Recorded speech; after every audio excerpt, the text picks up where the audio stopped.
Wise TV.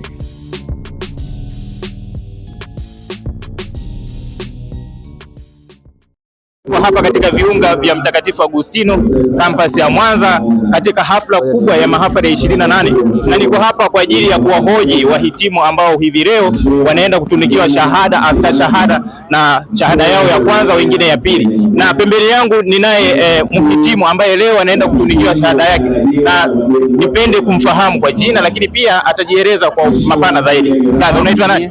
Asante sana. Mimi naitwa Elia Ibrahim, lakini najulikana kwa jina la Ambassador. Ambassador, labda ulikuwa unasomea kozi gani mpaka hivi leo unatunikiwa degree yako ya kwanza? Nilikuwa nasoma kozi ya uhusiano wa umma na masoko. Uhusiano wa umma na masoko. Labda brother Ibrahimu, ni changamoto zipi ambazo umezipitia hapo chuoni hadi leo umefika kutunikiwa, unaenda kutunikiwa degree yako ya kwanza? Changamoto zipo nyingi, lakini kwangu mimi naweza nikasema changamoto ni ya kutafuta kozi ili kuweza kufikisha max ili uweze kufanya mtihani. Ni changamoto za hapa na pale, unakuta ratiba labda zinaingiliana, ratiba za masomo na zingine za kimaisha.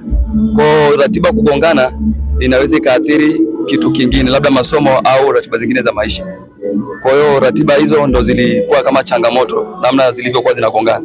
Bila shaka wanasema wahenga, ukimwona nyani mzee ujue amekwepa mishale mingi, na wewe leo tunakuchukulia kama ni nyani ambaye amekwepa mishale mingi.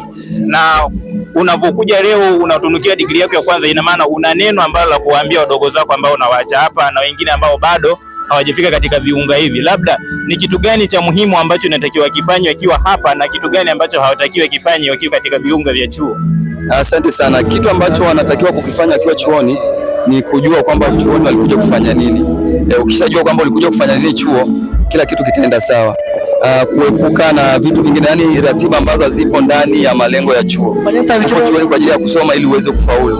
Miaka 3, miaka 4 sio mingi. Ukifocus unafanikiwa. Yeah. Wakifocus watafanikiwa.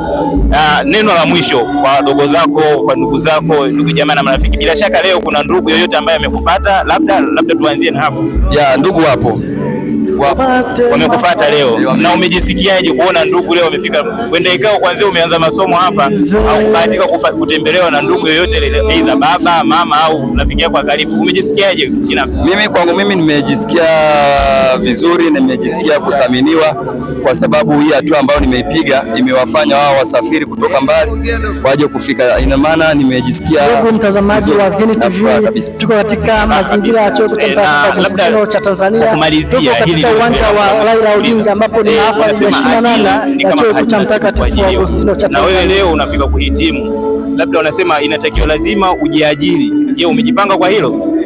Kujiajiri ndio lazima nijiajiri, hilo lipo kabisa. Na mikakati imeshakamilika kwa sababu wakati nipo chuo nilitanua wigo, yani kulikuwa na fursa nyingi ambazo mimi zilinifanya leo hii nifikia hapa nilipo.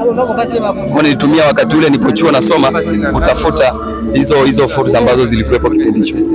Nikushukuru sana. Neno la mwisho kwa wadogo zako ambao unawaacha? Mimi nawatakia kila laheri, niwatakie kila laheri, na kwa Mungu yote yanawezekana. Yeah, focus, discipline na Mungu, kila kitu kinawezekana. Kila laheri. Shukrani. Asante. Na mtazamaji wa Wise TV, kama ulivyokuja kumsikia Ibrahimu ambaye yeye leo anaenda kutunikiwa degree yake ya biashara katika chuo cha Mtakatifu Agustino, na mimi kufikia hapa sina la ziada. Tukutane wakati mwingine.